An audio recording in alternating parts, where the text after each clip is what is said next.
Breaking news. Suryapet జిల్లా జాజిరెడ్డిగూడెం మండలం తిమ్మాపురం గ్రామంలో సామాన్యుడిపై బీఆర్ఎస్ గుండాల హత్యాయత్నం. గత రాత్రి 11 గంటలకి తిమ్మాపురం గ్రామానికి చెందిన బొడ్డు సీనుపై గొడ్డలతో దాడి. కుటుంబ సభ్యులు మేల్కోవడంతో పారిపోయిన నిందితుడు ప్రాణాపాయం నుంచి తప్పించుకున్న బాధితుడు. నిందితుడు సూర్యాపేట జిల్లాలో ప్రముఖ బీఆర్ఎస్ నాయకుడు తమ్ముడిగా గుర్తింపు. నిందితుడిపై గత నేర చరిత్ర ఉన్నట్టు సమాచారం. పూర్తి వివరాలు తెలియాల్సి ఉంది. నా పేరు బొడ్డు శ్రీను సార్. మా తిమ్మాపురం గ్రామం జాజిరెడ్డిగూడెం మండలం సూర్యాపేట జిల్లా సార్ మాది.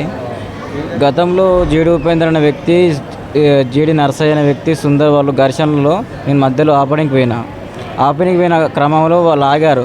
నువ్వే కొట్టించావు, నువ్వే చేసావు అని జీడి ఉపేంద్ర ఇద్దరు కలిసి కొట్టించారని చెప్పేసి నాకు అక్షయతోటి 2 రోజుల నుంచి తాగి మద్యం చేయించి వచ్చి ఇంటి దగ్గరకు వచ్చి గలీజ్ మాటలు మాట్లాడుకుంటా, అమ్మని అక్కలు అన్నీ తిట్టుకుంటా గలీజ్ మాట్లాడుకుంటా, నైట్లో డోర్లు కొట్టుడు, తలుపులు కొట్టుడు. ఒకరోజు భయంతో నేను డోర్ లాకేసుకొని పండుకున్నా. మా అమ్మ వాళ్ళకు కూడా డోర్లు చెప్పలే. నైట్ ఏం జరిగిందంటే మళ్ళీ ఒక అర్ధగంట తర్వాత వచ్చి మద్యం సేవించి లంచబడక నువ్వు బయటికి రారా అని చెప్పేసి గలీజ్గా మాట్లాడుకుంటా వచ్చి డోర్ తీయంగానే మా ఇంట్లో ఇంటి ముంగట లైట్ బంద్ అయి ఉంది. నేను లైట్ కూడా వేయలేదు. ఆ నిద్ర మత్తులో వేసిపోయేటప్పుడు నా గల్లో కాలర్ పట్టుకొని గొడ్డలు ఏదైతే ఉందో దాంతో దాడి చేయడం జరిగింది. నేను చేతులు ఇట్లా పట్టడంతో నా అమ్మ నేను చచ్చిపోయినా అని చెప్పేసి అనగానే మా వాళ్ళందరూ రావడంతో వాళ్ళు పరారై దాచుకున్న క్రమంలో పోలీసు వాళ్ళకి ఫోన్ చేయడం వల్ల పోలీసు వాళ్ళు రాగానే పోలీసు వాళ్ళు వచ్చిన తర్వాత పోలీసు వాళ్ళు తీసుకెళ్ళడం జరిగింది. కానీ ఇలాంటి కక్షలు బీఆర్ఎస్ నాయకులు ఎందుకు చేస్తున్నారో అర్థం కాదు మాది. ఎందుకంటే ఈ పార్టీ పరం కాదు, ఊళ్ళే ఆపడానికి పోయినప్పుడు కూడా ఇలా చేయడం కరెక్ట్ కాదు కదా. అందరికీ అదే చెప్తున్నాను కదా, ఎవరైనా మంచిగానే ఉండాలి, మంచిగా బతకాలనే కదా ఎవరైనా చేసేది. ఈయన నాకు ఆయన నాకు అన్న, ఇద్దరు అన్నలు అవుతారు. నేను వాళ్ళని ఏ రోజు కూడా ఎవరిని కూడా నేను దూషించలే, ఎవరిని దూషించాల్సిన అవసరం నాకు లేదు. కానీ ఇలా జరగడం నాకు చాలా బాధాకరం. మధ్యలో ఆపనికి పోయిన వాటితో దాడి చేయడం ఇది కరెక్ట్ కాదు కదా సార్ ఇది.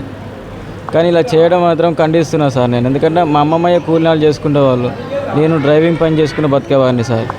ఇలా చేయడం కరెక్ట్ కాదు. నేను ఒక్కటే చెప్తున్నా, ఎవరికైనా ఇలా చేస్తే మాత్రం బాగుండదు. ఎందుకంటే ఇప్పుడు మాలాంటి మధ్యతరగతి వాళ్ళు ఏం చేస్తారు సార్, పేదవాళ్ళం మేము. సార్ ఏం లేదు సార్, అతనికి కేసు జరిగి మద్యం చేయించి బజార్ల పుండి తిట్టుకుంటా మాట్లాడకుంటుండి అతని మీద కేసు ఫైల్ కావాలని నేను కోరుకుంటున్నాను సార్. ఒకటే ఎస్పీ గారికి ఒకటే కోరుతాను, డిఎస్పీ గారికి అదే కోరుకుంటున్నాను. మన ఉన్నారు కదా సార్ నాయకులందరికీ ఒకటే కోరుకుంటున్నాను, నాలాగా ఎవరికి జరగకూడదు అందరికీ. ఎందుకంటే ఇప్పుడు నా తరపున మా అమ్మమ్మ ఉన్నారు కాబట్టి నైట్ నన్ను కాపాడగలిగారు. ఆ నైట్లో ఒక్కలే ఉంటే ఆ పరిస్థితి సార్. నేను ఆ రోజు నైట్ చనిపోయేవాడిని. నా నైటు నా రక్తం ఫోటోలు చూపిస్తా సార్, నా రక్త మండలం అయిపోయి పడి ఉన్నా సార్ నేను మా ఇంటి దగ్గర. ఆ రక్త మండలంలో కూడా నేను ఏం చేస్తున్నా నాకు అర్థం కావట్లేదు. కళ్ళు తిరిగి ఆల్రెడీ పడిపోయిన ఆ క్రమంలో కూడా వదిలిపెడతలేడు ఆయన. వచ్చిన మళ్ళీ దాడి చేయనిపిస్తుంది, గొడ్డలతో దాడి చేస్తాను సార్. నేను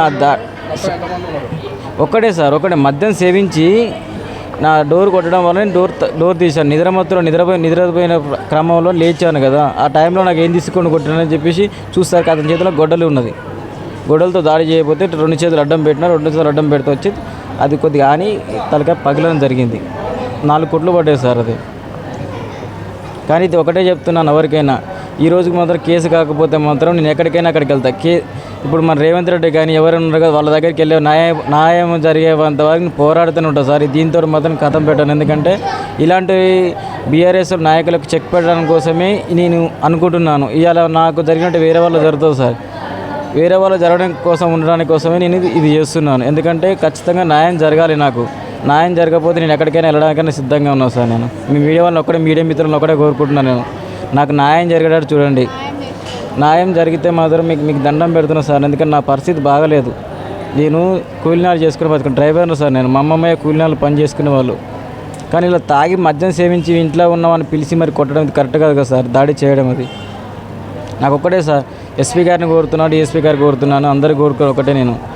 నాకు న్యాయం జరిగితే నేను ఉంటాను సార్, లేకపోతే నేను ఏడికంటాడికి వెళ్ళడం జరుగుతుంది సార్. అది కక్షలేంలు అతడు నాతోటి కూర్చొని మద్యం సేవించడం కానీ ఇలాంటి ఫ్రెండ్షిప్లో కానీ అతను కూడా నాతో సుందర్ అనే వ్యక్తి చాలా మంచివాడు.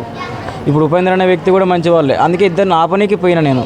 అతను కొట్టుకున్న క్రమంలో నేను ఆపడానికి పోయినప్పుడు ఉపేందర్ అనే వ్యక్తికి నేను కొద్దిగా దగ్గరే ఉండి అది కాదని అయితే కొత్తగా ఇల్లు కట్టుకుంటున్నాడు అతను. అది ఆ ఇల్లు ఈ పని చేయడంతో నాకు దగ్గరే ఉండే అని చెప్పి ఇద్దరు కలిసి ఇట్లా నా మీదకి ఇట్లా దాడి చేశారని ఆ క్రమంలోనే నన్ను కక్ష కట్టి నన్ను ఇట్లా దాడికి పాల్పడ్డాడు సార్. సుందరిని మాత్రం వదిలిపెట్టే ప్రసక్తే లేదు సార్. నేను చెప్తున్నాను కదా, డిఎస్పీ దగ్గరికి ఎక్కడికైనా వెళ్తాను సార్. నాకు న్యాయం జరిగేంత వరకు పోరాడుతాను సార్. నేను ఒక డ్రైవర్ కార్మికుడిగా చెప్తున్నాను సార్. నేను బీఆర్ఎస్ నాయకులు దాడి చేయడం జరిగింది నా మీద.